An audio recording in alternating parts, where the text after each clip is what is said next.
नमो हरिताणं नमो सिद्धाणं नमो आयर्याणं नमो वज्रायाणं नमो लोये शव्यसाहूणम्।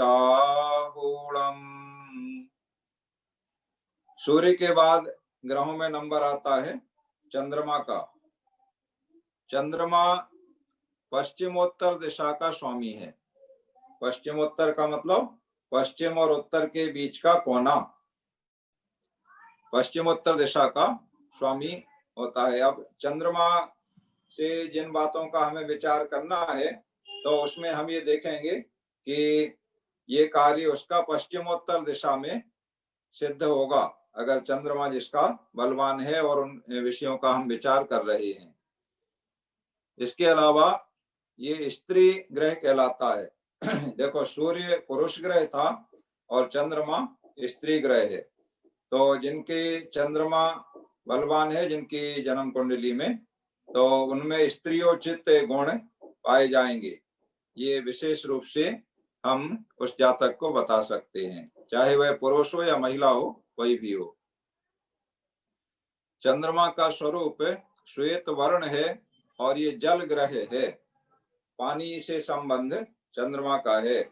ऐसे कोई का दुर्घटना वगैरह का योग होता है तो उसकी मृत्यु कोई की पानी में डूबने से हो सकती है, तो उसके लिए सचेत किया जाता है कि वो पानी से दूर रहे या गहरे पानी से दूर रहे। इस प्रकार की स्थिति, जैसे अभी उत्तराखंड में बांध फट गया है और वहाँ ऋषिकेश द्वार वगैरह में भारी पानी एक साथ आ गया है, तो निचले स्थान में कोई है तो वहां डूब बाढ़ आ सकती है। इस प्रकार का अभी अभी की घटना है। इसके अलावा बात श्लेष्मा इसकी धातु है, माने बात कफ पित्त बात जो अभी बात किए थे, तो ये बात और रक्त का स्वामी है। माता पिता के बारे में, चित्त वृत्ति के बारे में, शारीरिक पुष्टि, राजानुग्रह, संपत्ति, इनके बारे में विचार किया जाता है चंद्रमा से। और चंद्रमा चतुर्थ स्थान का कारक है। चतुर्थ स्थान से मतलब 12 भाव में जो चौथा भाव है। 12 भाव के नाम आपने याद किए हैं कि नहीं किए हैं पंकज जी? 12 भाव के नाम याद किए हैं? पूरे याद नहीं है। पूरे याद नहीं है, इसका मतलब आप लगन से काम नहीं कर रहे हैं। अगर गिनती पहाड़े जिसको नहीं आते हैं तो फिर आगे वो जोड़ घटाना गुणा भाग ये करने में उसको कठिनाई आएगी। ऐसे ही आगे फलादेश भी निर्भर करेगा कि आपको 12 भाव के नाम याद हों। ग्रहों का स्वरूप पूरा सब कुछ नहीं होगा, लेकिन कुछ विशेष चीजें तो आपको बेसिक तो याद रहना चाहिए। जैसे 12 भाव हैं तो तनु धनु सहज सुहृद पुत्र शत्रु पत्नी मृत्यु धर्म कर्म आय व्यय या लाभ हानि, ऐसे एक एक भाव से 10-10 चीजें जानी जाती हैं। लेकिन याद करने के लिए एक एक नाम उनका ऐसे बता दिया है आपको। हमने लिख करके भी 12 भावों में लिखा भी है, ऐसा चित्र भी आपको शेयर किया है और वीडियो में भी अलग से भी है, तो इनको याद कर लो आप। आज कर लेंगे भाई साहब। हाँ बिल्कुल, जरूर कर लो। तनु धनु सहज सुहृद पुत्र शत्रु पत्नी मृत्यु धर्म कर्म आय व्यय को लाभ हानि भी कहते हैं। ऐसे तो ये चतुर्थ भाव सुहृद भाव कहलाता है, शुभ भाव कहलाता है, उसका ये कारक है चंद्रमा। ठीक है, अब ये कारक जानने से आगे ये बात आएगी। अभी बहुत सारी चीजें एक साथ नहीं रखें, इसलिए हम अभी केवल ग्रहों का स्वरूप यहाँ बता रहे हैं कि जो जिस भाव का कारक है उस भाव में अगर वो ग्रह अकेला रहता है तो अपने ग्रह के फल को बिगाड़ता है, और उसके साथ में कोई ग्रह रहता है तो उसका फल अच्छा होता है। सो वो चीजें, लेकिन ये बेसिक चीज जब याद रहेगी, जब आगे बताएंगे कारक के बारे में, तो ये पता होना चाहिए कि चंद्रमा चतुर्थ स्थान का कारक है। ऐसे जब पता रहेगा तो फलादेश अच्छे से बनेगा और ये चीज पता नहीं रहेगी तो फिर वहां दिक्कत आएगी। ठीक है ना। जैसे सूर्य ग्रह के बारे में पितृ कारक है, पिता का कारक है, तो इसी तरह से चंद्रमा चौथे स्थान सुहृद शुभता का कारक है और चौथे स्थान में ही चंद्रमा बली होता है। चौथे स्थान में रहे, स्थान से मतलब वही ग्रह कहो, भाव कहो, स्थान कहो, एक ही बात है। जन्म पत्रिका में जो 12 भाव होते हैं या उनको 12 स्थान कहें या 12 घर कहें या 12 कोठे कहें, कई प्रकार से अलग अलग पुस्तकों में कई चीजें लिखी मिलेंगी, तो उसका मतलब एक ही है। तो ये चंद्रमा चौथे स्थान में बली होता है और चौथा स्थान केंद्र कहलाता है। 1, 4, 7 और 10 ये केंद्र स्थान कहलाते हैं। तो चौथे स्थान केंद्र का स्थान है, सुहृद भाव है, वहां चंद्रमा रहे तो बलवान होता है।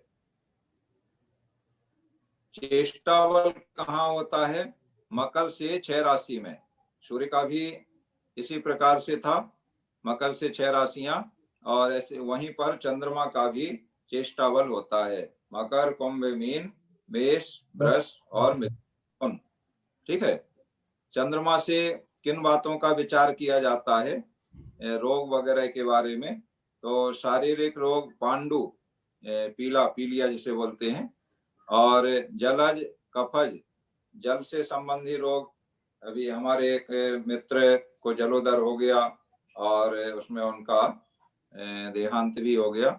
तो इस प्रकार के जो रोग हैं, जलज माने पानी से संबंधित, और कफज माने कफ से संबंधित जो रोग हैं, खांसी, कोकर खांसी वगैरह कफ से संबंधित रोग होते हैं।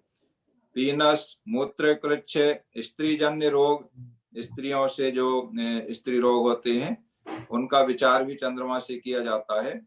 और मानसिक रोग, मन का संबंध चंद्रमा से होता है। तो कोई मानसिक बीमारी के बारे में विचार करना है तो वह भी चंद्रमा से, चंद्रमा क्षीण है, उच्च है, नीच है, तो उसके मानसिक रोग के बारे में इससे विचार हम कर सकते हैं। व्यर्थ का भ्रमण, कोई बहुत घूमने का शौकीन होता है तो चंद्रमा से विचार करते हैं उसके भ्रमण के बारे में, यात्राओं के बारे में। और उदर, पेट और मस्तिष्क के संबंध में चंद्रमा से विचार किया जाता है। और चंद्रमा की पाप और शुभ ग्रह है या पाप ग्रह है, ऐसी बात आती है ग्रहों में। तो चंद्रमा दोनों प्रकार का है। तो दोनों प्रकार कैसे होता है? यह शुभ कब होता है और पाप ग्रह कब होता है? इसका सिद्धांत है कि कृष्ण पक्ष की 6वीं तिथि से, अभी कृष्ण पक्ष चल रहा है माघ मास का, और अभी ये समय चल रहा है कृष्ण पक्ष की 6ठी से, मतलब 6वीं, 6ठी, 7वीं, 8वीं, 9वीं, 10वीं, एकादशी, द्वादशी, त्रयोदशी, चतुर्दशी, अमावस्या, उसके बाद शुक्ल पक्ष प्रारंभ हो जाएगा। तो शुक्ल पक्ष की प्रतिपदा, द्वितीया, तृतीया, चतुर्थी, पंचमी, षष्ठी, सप्तमी, अष्टमी, 9वीं और 10वीं, इतने दिन, मतलब ये दिन हो गए कितने? 20 दिन कृष्ण पक्ष की 6वीं से लेकर के शुक्ल पक्ष की 10वीं तक क्षीण चंद्रमा रहने के कारण पाप ग्रह कहलाता है। ये 20 दिन को क्षीण चंद्रमा माना गया है और ये इन 20 दिनों में क्षीण चंद्रमा पाप ग्रह कहलाता है। इसके बाद शुक्ल पक्ष की 10वीं से, माने 10वीं के पहले तक क्षीण था और फिर 10वीं एकादशी शुक्ल पक्ष की। देखो इसमें क्या होता है, चंद्रमा डेली एक एक कला बढ़ता जाता है। तो शुक्ल पक्ष की 10वीं में आधे से ज्यादा हो गया चंद्रमा बढ़ते हुए, तो आधे से ज्यादा हो गया तो ये इसमें शुभता आ जाती है। 10वीं, एकादशी, द्वादशी, त्रयोदशी, चतुर्दशी, पूर्णिमा, इसके बाद फिर कृष्ण पक्ष शुरू हो जाएगा। तो कृष्ण पक्ष की प्रतिपदा, द्वितीय, तृतीय, चतुर्थी और पंचमी, ये 10 दिन पूर्ण ज्योति रहने से, ज्योति ज्यादा रहती है, आधे से अधिक रहती है, और आधे से अधिक है तो उसे पूर्ण ज्योति मानते हैं और बढ़ती जाती है। कृष्ण पक्ष में फिर घटती जाती है, लेकिन आधे से अधिक रहने तक उसे पूर्ण ज्योति माना है, और लगभग आधा और उससे कम जब हो जाता है तो फिर वो क्षीण ज्योति हो जाती है। तो इन दिनों में पूर्ण ज्योति रहने से चंद्रमा शुभ ग्रह कहलाता है और बलि माना जाता है।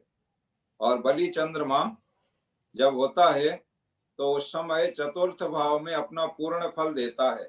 देखो, चंद्रमा को चतुर्थ भाव का कारक माना है, और चंद्रमा चतुर्थ भाव में है या अन्य भाव में है तो अपने इन जो शुभ दिवस हैं, दशमी शुक्ल पक्ष से कृष्ण पक्ष की पंचमी तक, इन दिनों में वो बलि है, तो चंद्रमा का जो फल है इन दिनों में अच्छा होता है।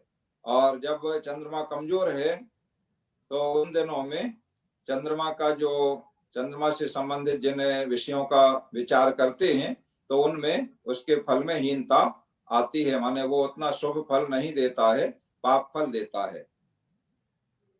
इस तरह से चंद्रमा के बारे में विचार किया।